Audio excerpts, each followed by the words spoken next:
I was not a model student myself, unfortunately. When I came to college, I did struggle and I had those challenges. But I also found those people that were instrumental in helping to keep me engaged with my higher education journey. I'm in it for the transformation that can take place, because when change happens, a ripple effect occurs, and it impacts families, communities, and future generations. We want to see students come to our college and get the credential that they want and need to have to change their lives and their families' lives and their own trajectory. For many, education's the bridge from, say, like their current state to their aspirational state. And I like to know that I had a hand in helping someone take a step towards, that future self. Having AI at our disposal is all about meeting students where they are. AI isn't about replacing the human side, but instead amplifying it. It's able to take a lot of the redundancy out of the day-to-day of the admissions counselor work that a lot of time was ultimately dreaded. That helps our team concentrate on complex problems when students call rather than answering simple questions. I do what I do to open the doors of opportunities that may never have existed before, because those opportunities ultimately transform lives. Visit element451.com and discover how a digital workforce can help empower your team to focus on what really matters. We're in this world where, these tools have become, democratized, and now taste is the differentiator, right? Did we like the Featherstone campaign or not? Hit it! That's what I'm talking about. Wait! Okay, now, from the beginning. Hit it, boys. Welcome to Higher Ed Pulse, your no-fluff guide to artificial intelligence in higher ed. I'm Mallory Willsea, bringing nearly 20 years of edtech and marketing expertise straight to your earbuds. Higher ed leaders are expected to master AI overnight, but let's be real, no one has time to sift through every headline, hot take, or research report. That's why every Monday, I'll break down what actually matters. Fast, clear, and to the point. Want to sound like the smartest person in the room at your next team meeting? You're in the right place. Let's dive in. Welcome back to Higher Ed Pulse. On today's episode, we're pulling back the curtain on how creative agencies are turning machine intelligence into a creative advantage. Joining me are Tracey Halvorsen, CEO and President of Digital at Adeo, and Yianni Mathioudakis, co-founder of Deeo Studio. They're here to talk vibe prototypes, smarter frameworks, and keeping the work unmistakably human. Tracey, Yianni, welcome to the Pulse. Glad to be here, Mallory. Thanks for having us. I can't wait to get into all of this stuff. And I am thrilled that you are here, Yianni. Welcome. Yeah, thank you. Excited to be here. Thanks for having me. So before we get into the topic of the day, the thing that everyone in higher ed has been talking about is this Featherstone campaign. Now, folks, we're recording about a week after this campaign dropped. I know that this episode's coming out a little later in November, but I need to get the hot takes, Tracey and Yianni, about this campaign. Tracey, I know you've been paying attention to it. You've seen the video, the website. Off the bat, what are you thinking? First of all, bravo, because everyone's talking about it, and I always say, if you're trying to make everybody happy, then nobody's going to pay any attention, right? So you kind of want whatever you're putting out there it's going to be liked, hopefully, by the people that are meant to like it, which is probably their prospective student and parent audience, which from the research and the little bit that I've heard about, this video and this website is going to resonate with them. For the rest of us who are got our panties all in a bunch about it, I say, good. We've got something to talk about. Whether you like it or you don't, I think it's a win, big win. Yeah. Hey, it's an attention economy and it's generating buzz. In our economy, is that all that matters? Also, the conversation about the value of college is the primary leading problematic conversation, and then combine that with everything else, right? But it's is college worth it? And when the perception of college by many people is of a Featherstone, I think that, what is it, University of Colorado Mesa? CMU, Colorado Mesa University. I think what it's going to lock that in, right? That's the point. But what CMU is doing is is just putting it out there and making fun of it, and also really showing how different they truly are to this, I think, still kind of widely held conception or misconception. Yeah. Yianni, go ahead. Go ahead. And I haven't watched the video yet, and I'm excited to, after this podcast, to check it out. But like Tracey said, I think just from a risk standpoint, just seeing someone, shoot for the stars, try something different, it's refreshing, and the fact that everyone is talking about it, I think, is a win.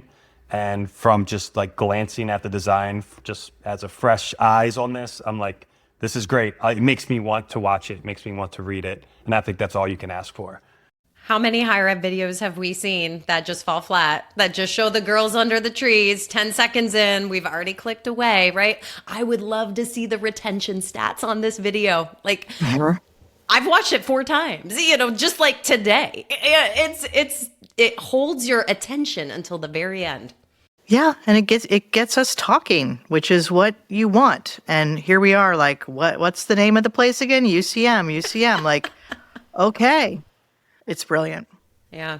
All right. Well, we are going to dive into our topic today, which of course is going to be centered around how Tracey and Yianni are using artificial intelligence. I think across our industry, across higher ed marketing, AI is still sparking equal parts of intrigue and anxiety, but inside their agencies, AI becomes another creative partner in the room. Tracey describes her use of AI as amplifying curiosity, compressing complexity, and accelerating clarity.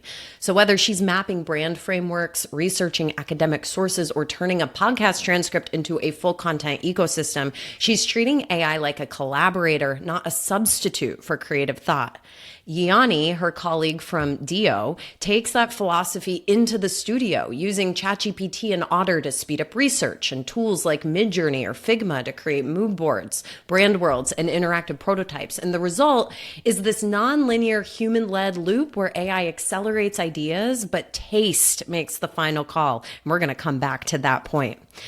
These two have built a system where one spark can evolve from concept to prototype in hours, yet the judgment of what's worth building stays firmly human. And we're digging in today how Tracey and Yianni integrate AI across creativity, operations, and culture at their respective agencies, and what it takes to keep the work real in this algorithmic age. Now, y'all, every agency is talking about AI integration, right? Absolutely. But a lot of agencies cannot explain what that actually looks like day to day. And Tracey, I think Adeo can. You're not just using AI for output. It's actually embedded into how you're thinking and researching, designing, and delivering. And so let's start there. Like, you've said that AI helps you amplify curiosity, compress complexity, and accelerate clarity. That's a great turn of phrase, but that's also a creative framework. So walk us through what that actually looks like in practice. Well, I think, when AI first kind of came on the scene, especially ChatGPT, I was, playing around with it and experimenting, and I was reading a lot of what Ethan Mollick was writing about from One Useful Thing. And his whole premise he kind of keeps coming back to is just play with it.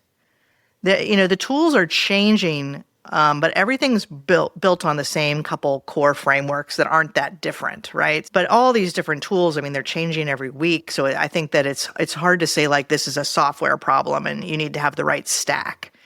To me, it's about learning how to use AI as a collaborator. And the best way that I could think to do that was to, get everybody on the team, get a team subscription, right? So everyone has access to it. And then we did a few training sessions on, like, just sharing. Here are some ways we're using it. When I was able to start showing the team, even just like using project folders, staying organized, but using it to make structure out of complex content, to kind of find themes that are running through things, to look for insights in a transcript, to find the things that aren't being said, but the sentiment in like a focus group transcript. There's so many uses for it when you've just got a big mess of data and information, but also asking it to give you contrarian feedback, asking it to if your job was to argue this point that I'm trying to make, how would you argue it? If you were Ogilvy what would you think of this pitch? If you were, just constantly asking it to change its perspective on what I'm asking it to weigh in on or find holes in, is just, I think that's where you got to start. Yianni, you've built what you call this co-creation loop that's taking some of the things that Tracey just described and bringing it into your design process. Can you take us inside that loop, explain it to us, and, again, like, how does it actually work in reality? Yeah, definitely. And I think Tracey probably has a similar loop as well. So I think there's this misconception that AI is this tool that you just simply prompt and you get a result and you're done. Like, give me this design. I want it like this. I get it. And I'm, great. I got 6 more hours to just do whatever I want. And for me, that's never been the case. So for me, this loop, it always starts with an idea, a concept, and then, I'll go into a wireframe or I'll get into design and I'll start mocking it up. And then I find the angle of AI, like how can AI enhance or amplify this work? And this is where the loop starts. So I may work in, Figma, make AI prototyping, like take my concept, let's push this farther, let's try these ideas out. Okay, those didn't work out great. I'm back to Figma design myself, tweaking things. Maybe I jump into Midjourney to work on some assets. And it's this like circular approach where we explore ideas. It's almost like you're working with another human, testing and bouncing ideas off of. And eventually, we get to the end result. It's one of those things too, where it's like, when do you stop? And I think it's once you feel that vision that you have in your head is executed, then you can really just put your hands down, let the client take a look and review it. But it's a really iterative process of just looping through different tools, different ideas, seeing what works, what doesn't, and eventually you get there. But it is work, and it takes time to learn these tools to do it right. So Tracey, you're saying there's a lot of contrarian feedback that you're getting as you're interrogating your AI. And Yianni, of course, you're asking it to provide feedback within that loop. Like, at what point in your process are you like, oh my gosh, I'm just overwhelmed with more information? Like, because it feels like there is an endless amount of questioning that you could do depending on where you're at. And like the information overload might be paralyzing for some people. It's a real thing. And I think it can swing either way. Like from Yianni's initial point, like a lot of people just think like, oh, I'll just put in the perfect prompt and I'll get the perfect output, versus the people that, and especially with the updates to ChatGPT, like it's going to, I think Perplexity too, like they're going to keep offering more, offering refinement, offering another, like they keep offering more. So you're just like the fire hose is getting more and more intense. So I think curation is a huge aspect of working successfusly with AI and giving it those guardrails. We try to be really specific with the team too. Like you can, use it to synthesize ideas, use it to poke holes in things, but ultimately like you have to stop and kind of keep your basic, what you need to execute in mind, and that needs to be brought through that lens of human, taste, curation, and feedback, right? You don't want to just take what it gives you and kind of run with it either. And the question is, how do you decide which ideas deserve to survive, right? So I want to talk about taste. I think that it is this moment where anybody can generate anything right now, thanks to AI. Like I'm creating images every week to help promote my spin classes. I've never been able to do that before. I'm not a designer, right? But like, just because I can make it doesn't mean I should. And just because I can make it doesn't mean it's good. So we're in this world where like, these tools have become like democratized, and now taste is the differentiator, right? Did we like the Featherstone campaign or not? Like, yeah. So as a leadership principle, though, like you have to be training your team on judgment. How are we doing that? For me, that's how we, we're hiring people that have a strategic or creative background.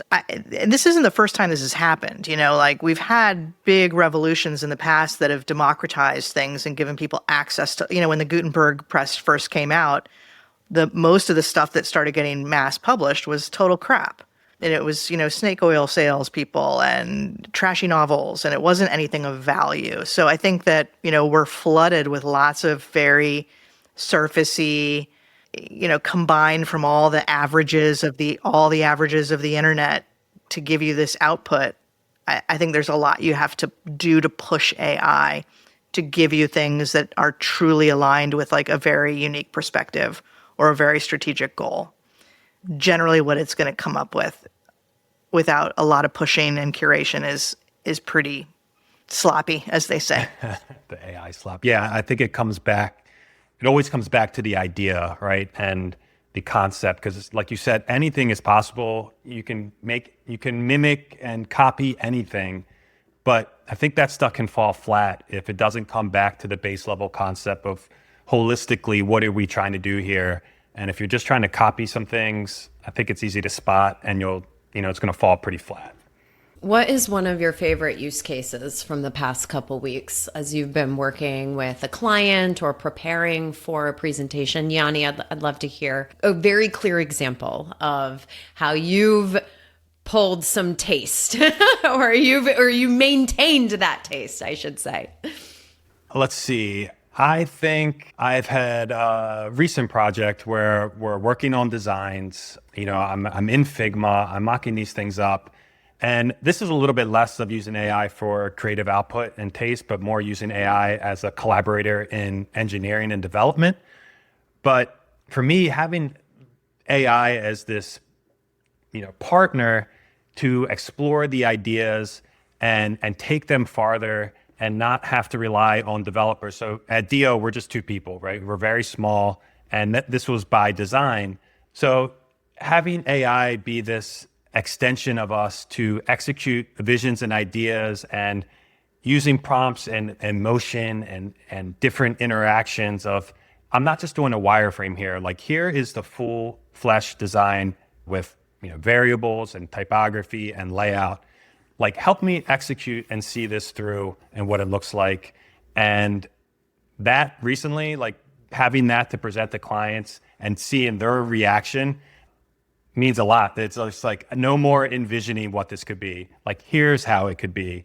And like now we have a great conversation to have feedback and jump back and forth on, and less about, what this could be. So I don't know if that answers your question specifically on taste, but that's just kind of one way I've been using it recently. Yeah, I think it's really hard when you're presenting creative work to a room full of people that have varying creative skills or knowledge, or, taste is subjective, right? And so like, who are we to say that one thing is better than the other? And I think that is one of the unlocks that has been really true for me, what you just described, as somebody who, again, like admittedly not a designer here, and I'm great at explaining things, but I can't always visualize it. And so many people are visual learners. So I think that's a great example. Tracey, do you have any? I mean, it's kind of similar to what Yianni touched upon. I think it's the speed with which we can get to that level of like reacting to something instead of trying to envision it, right? There's so much of the process of our work from the past where it was like, you'd define it in a brief, you'd architect it out, you'd start to write like some of the headline strategy and copy, you'd look for, maybe you'd put mood boards together to like get a feel for what, it's just inching along at this rather glacial pace. And what I love now is whatever tool you're going into. I mean, for me recently, it was Lovable, right? And going in and having Lovable build a working prototype of like an interactive quiz. We were talking to a client in higher ed about doing some like personality quizzes or, what kind of explorer are you, whatever. And I was like, or like a manifesto, maybe doing a view book with no pictures, like some bold ideas that I wouldn't necessarily be able to sell the idea until I could give them a sense of what it would feel like. Now, granted, we're not like saying this is final design, but you can get a much better sense of how this might feel than us describing it to you. Here's a quick word from our sponsor. Southeast Missouri State University needed to launch more targeted campaigns faster, yet they were bogged down by manual campaign builds, slow approvals, and vendor overload. With Element 451, they eliminated 5 vendor tools and gained marketing superpowers in one platform. They saw a 13% increase in applications, processed applications within 2 days, and achieved 33 to 35% email open rates. The impact: personalized, automated campaigns running at scale without the drag. Ready to turn your next campaign around in hours, not weeks? Try an agent today at element451.com/agents. Yeah. And just to add to that, we've worked with Adeo and Tracey in the past on projects where it's like that old framework of we're going to go away for 3 to 6 months and write a creative brief and do the information architecture and all. Like, I think those days are long gone. And like you said, Mallory, client, like looking at something and reacting to something is so much easier. And we're okay to dedicate that time now into design early, knowing that they may be like, that was a miss, but at least we got that out there and we tried it, and we can spend more time, all right, pivoting and going the other direction. But I think, getting design in front of the clients as quickly as we can is our goal. So they have something to react to and we can push that farther. Yeah, it makes the whole thing more collaborative with clients, and it definitely speeds things up. I mean, something that would take 9 months, I think, can be done in a month now. I mean, that's actually wild. Like, that's insane.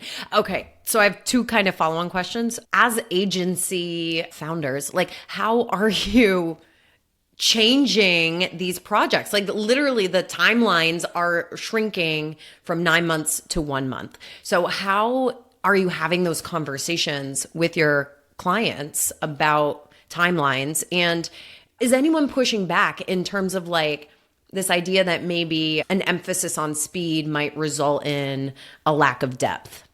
Well, I think, you do want to build in the time for the conversations, for the collaboration, for the thinking that has to happen. And but the technical stuff can be executed so much faster that I don't think people are pushing back on it. And I think it's moving us more towards a value-based kind of pricing model anyway, which is good. We're not so bound to this idea that we're charging clients based on time, because time has now kind of been shifted so much by all of these efficiencies.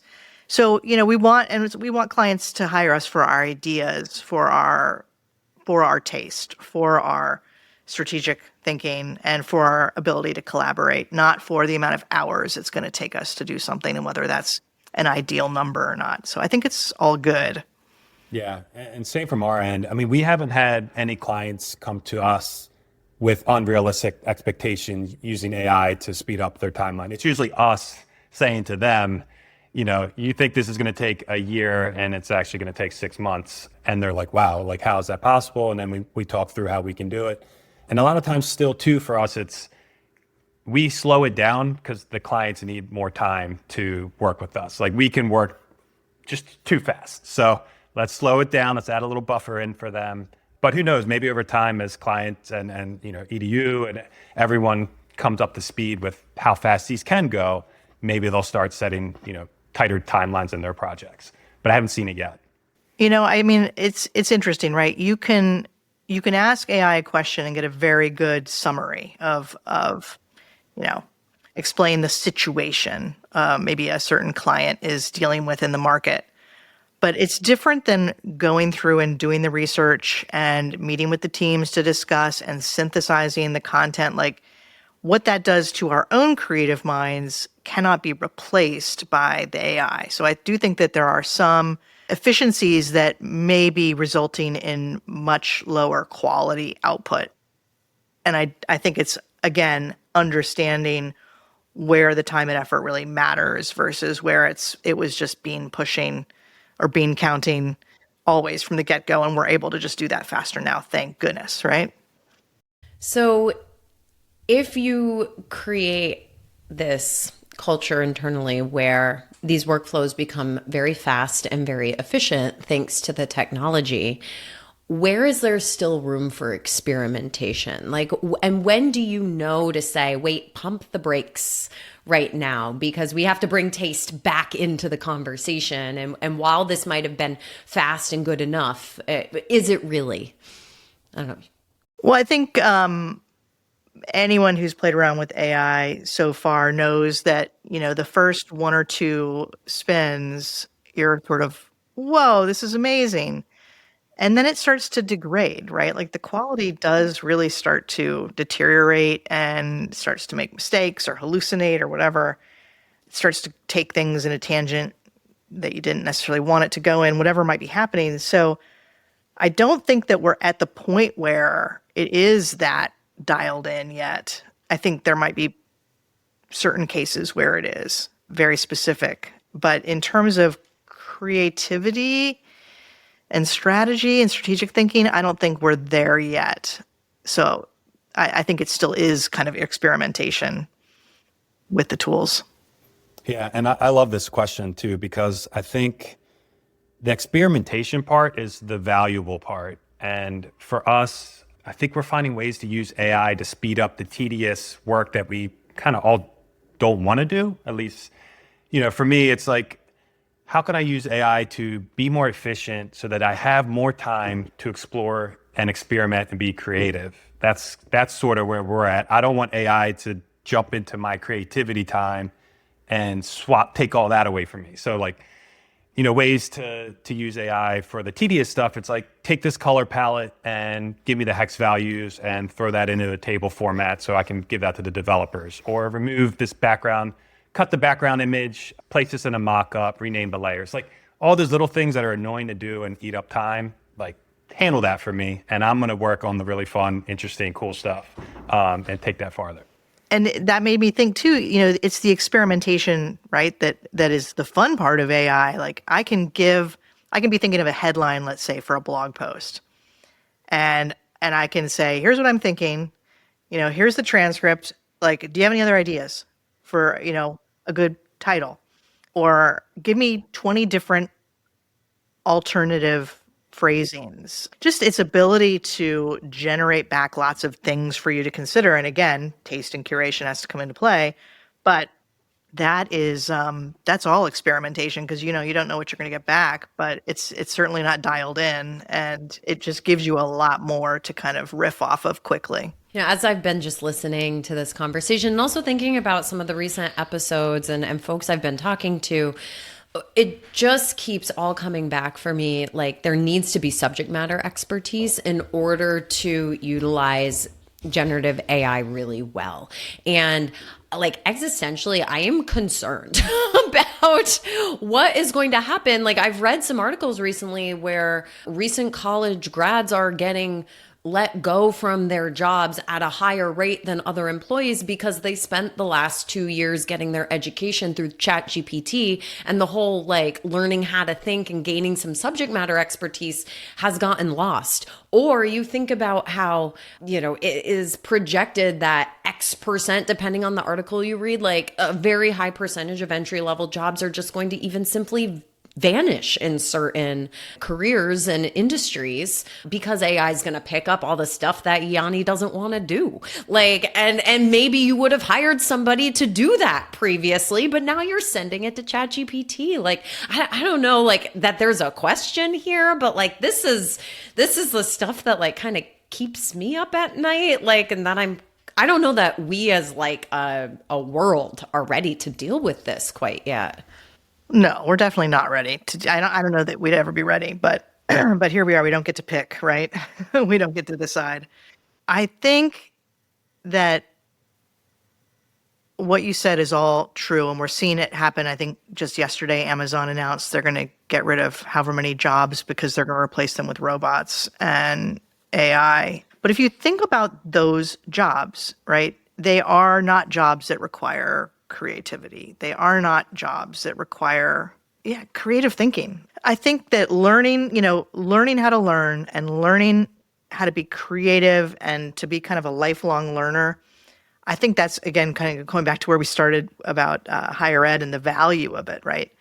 I think that is where the value of it remains and will get very highlighted versus people that are going to learn how to do a specific task or, memorize certain information or do things that now, like computer science, it's just like, is that even going to be a thing? As far as the entry level jobs and people kind of getting their foot in the door, I think that's going to change.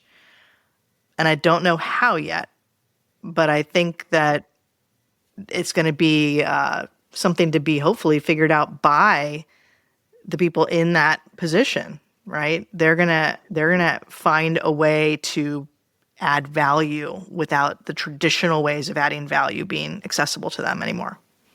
Yeah.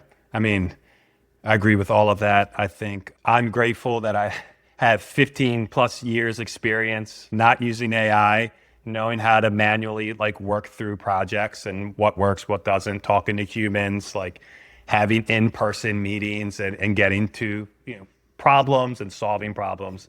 So I'm with you, Mallory. It's I worry about the, younger college students getting through that and learning. But like Tracey said, I think it is critical thinking, creative learning, learning what good design is and how to solve problems, and then finding ways to have AI help you, but just don't rely on it from the start. So it's easier said than done. But yeah, we're gonna have to see how this plays out. I don't know. Yeah, I mean, AI is not going to give you. It's not the source of the creativity or the idea, and it shouldn't be, because you're going to get. That's where the slop is going to come in, very, very much so. But one of the hires that I insisted on for Adeo, a very junior level, just out of school person, but I really liked the way that they thought. I really liked their thinking, the way that they were creative, combining technology with design, with strategy. I didn't care that they had I didn't care that they didn't have certain degrees or, I wanted the thinking, not the doing. Let's get tactical just for a moment. I know both of you are stacking a lot of different AI tools into your workflows. Let's leave ChatGPT to the side because that's the one we all know and probably use. What is another tool that maybe you just can't live without at this point, or that you've recently found and have been really impressed by? Yianni, you want to go first? Oh yeah, that's a good one. I'm trying to think of what's the one I use a lot right now. Let me just list off a couple that I use and then I'll see if I can narrow it down. So I use Midjourney a lot, and it's one of my, in the morning, I'll load it up, look at my For You feed. It's become kind of just an inspirational feed to check out in the morning and just, save and find images that I like. So Midjourney. There's Runway, which is another kind of image and video model that's really great. And the things you can do with video are pretty amazing. Just highly recommend people check that out. There's Krea, which gets into the generative side of things, but it's one of those frameworks now where it's bringing in a lot of different AI tools into one tool, which is pretty valuable. So I'd recommend that for anyone starting out. Try that, because then you get access to a lot of different AI tools. So generative AI, images, video, put image to 3D. And then there's another one called Flora Fauna, which is a newer one that I use a little bit and I've gotten away from, but I might come back to, that again is a conglomerate of different AI platforms, and it uses this node-based connection type where I could put this source image, connect the node to a text prompt of try this, and then connect it to another thing. And that's where I see a lot of this going, into this one platform where you can explore all your ideas in one system, versus what I'm doing now where I'm jumping between 10 different AI programs and doing that loop that I was talking about. It'll be nicer when they get into one. So if I had to narrow it down. You can only keep one, Yianni. Yeah, only keep Desert one. Island. Yes. You can only take one AI tool to your That's desert island. it. You get one snack and one AI tool. One snack. One record, one snack, one AI tool. I think I'd probably go with the Krea one, just because it has so many others in it. And I'm kind of cheating and getting the best of every world. We love that. Tracey, what about you? I am loving some of the the content tools like Opus Clips and Descript and even the note-taking apps like Granola or Limitless. I use them all the time just because my own memory isn't so great anymore. So I love the note-taking and transcript app, Granola, for just getting good meeting notes and just keeping track of conversations so I can go back and refer to things. And, just to have that recall is tremendously helpful and helps efficiency a lot. And sometimes you don't hear, right? Like we're listening, but we don't always hear everything. And like, that's for me, getting transcripts of things and being able to like really parse out, oh, like they said this, but there was other context there and I kind of missed that. Yeah. Yeah. I mean, for focus groups too, it's wonderful. I use ChatGPT a lot to keep things organized, to put, if I'm putting proposals together or working on, articles, things like that, working on the podcast, all of it heavily rely on ChatGPT. But I think Lovable, I love because of its ability to do the vibe coding or whatever. Vibe prototyping, I think, is probably better for Lovable. I mean, I use Lovable to make my painting website that's up at traceyhalvorsen.com right now because I could just talk to it. I gave it some pictures and just talked to it and said, here's what I'm looking to do. I guess, again, it kind of goes back to the idea of, you have an idea, like I mentioned for this one higher ed, it was like doing a quiz type of idea. I can have a conversation with these tools like Lovable. I mean, I can just turn on Voice Assistant and just speak to the platform and really be talking more about the vibe than like, I need the code to be this. I need you to change, actual computer code to get what I'm after. So that's what I mean by vibe prototyping. It just gets us to something that we can react to that has a vibe. So we're not only using our own vibe language to create it, we're then able to kind of vibe off of it together with the client. I mean, I hate the word, but I love the word. So I guess that's where we are. I know. I love it too. I use it a lot myself as well. Just Framer. I don't know if you know Framer. It's just kind of a no-code web builder. They have their vibe coding platform called Framer Workshop, which again, it's like, I have the idea for this component. I'm not a developer, but I know what I want. And if I can show it a visual and tell it, this is how I want it to interact and do, it gets you 90% there. Now, can you always put that into like production for an actual site? Probably not, depending on what the site is. But I think for getting the ideas out, it's just like the vibe and the creation is amazing. So it's exciting. All right. So I like to typically end these episodes by kind of zooming back out for a minute, right? And so let's talk about what the real strategic opportunity is here for institutions, right? We've been talking about how you are all using AI within your agencies, but if you were advising one of your CMO clients and they were asking you about some things that they could do to start moving the needle a little faster in terms of their own or their team's adoption of AI tools, what is the strategic opportunity at play and what would your advice be to them? Tracey? I mean, I think there's a ton of strategic opportunities at play, but one of the immediate ones that comes to mind is you can empower your student ambassadors to become better content creators with using these tools to avoid the things that typically people get hung up on, like there's typos in their posts, or it doesn't look professionally, it doesn't have the nice whatever parts of it. I feel like you can use AI to add a level of polish that the institution needs to have and see, but also release the reins a little bit around this these guardrails, because you need to get students out creating content and sharing more openly. And I think that this is a great, perfect time to do it. It's needed. And we just talked about this on your podcast, Tracey, but one of those places you should be sending your students is to Reddit, because we know about the loop. We know that it is feeding right back into ChatGPT as a primary source. And so as our prospective students, no matter their age, 16 and Featherstone University ready, or, 60 and going back to pick up some extra credits, like they are going to AI increasingly to start their search for where they should go and study. And we know Reddit is driving a lot of those responses. And YouTube, right?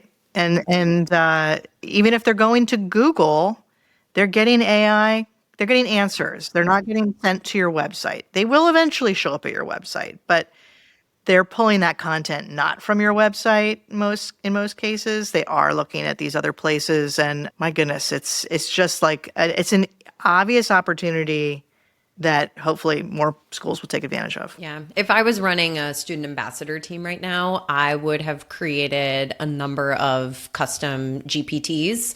I would have given it to the teams that, the different students, and they would be creating all their content through those custom GPTs for sure. Yeah, that would be smart. Yeah. And yeah, I mean, my idea is similar to both of yours. I just feel like EDU institutions in general have just been kind of trapped in this old school model of everything under the one, everything under the one brand umbrella and voice. And the social channels follow the website. And I think that really just limits the brand extension for a university. And like we're all talking, I think the Instagram needs to feel different than their TikTok, which needs to feel different than their YouTube, which needs to feel different than their website. And I think AI can help amplify all those channels to get their real brand across, even like department sites and department pages. It's always been pull them in and lock them down, where I don't know if that's really the right answer. I think it could be opened up. And yeah, that's something my partner Monica and I talk about a lot for these EDU projects. Yeah, I think the times are changing, right? There was a time, I'd say 15 years ago, when the web was still kind of new. 20 years ago, right, where that consistency in brand, and there weren't all these different digital channels, that consistency mattered because it established trust when you were in a very unstable environment. But this is now mainstream. It's expected. It's, we've got a whole generation growing up that's used to all the different channels and the different perspectives, and they want the authenticity.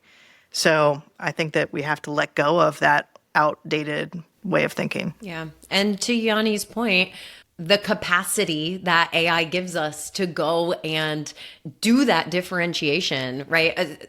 I have listeners who I know are sitting here right now listening to this, and they are like, I am a team of 1.5 on the good day.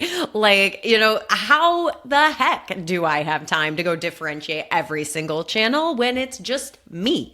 There you go. AI expands the capacity. Yeah. But you still need humans in the mix too. Precisely. Amen to that. It comes back to taste at the end of the day. Thank goodness we're still relevant. They go for at least another few months. I don't know. Yeah. We'll catch up next year. Ask us again. Yeah. Mallory she didn't even give us a year. She said a couple months. Yeah, I don't know. I'm being optimistic. No, yeah. Well, guys, this was great. I really appreciate both of your time today. Do a little plug for your agencies before we drop off, and where can folks find you? Yianni? Yeah. First, thanks for having me. Love that. I could talk about this stuff forever. So Deeo Studio, DEEO.studio is our website. We do, brand, web, motion, AI, all the good stuff. So check us out there. And then, most of our social channels are linked on there. So yeah. And you can find me at helloadeo.com. It's HELLO Adeo, ADEO.com. Or look me up on LinkedIn. I'm always up for good conversations. And we are, as an agency, always interested in working with emerging and disrupted markets on brand, digital, and marketing. So the bigger the problem, the more we like it, sickly enough.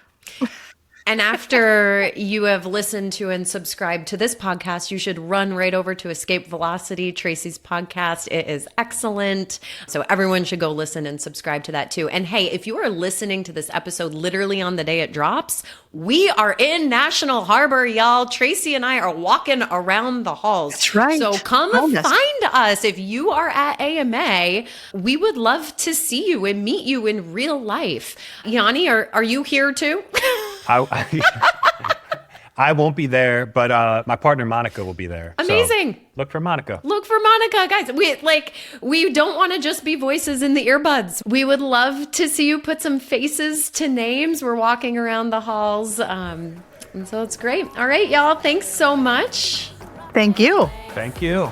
This was great. Bye-bye.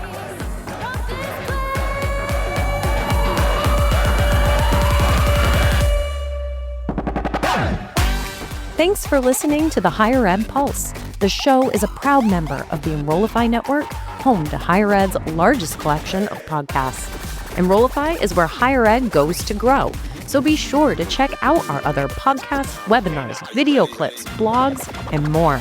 Visit Enrollify.org and subscribe for all the latest details and content drops directly to your inbox. Enrollify is brought to you by Element 451, the digital workforce platform for higher ed. Learn more at element451.com.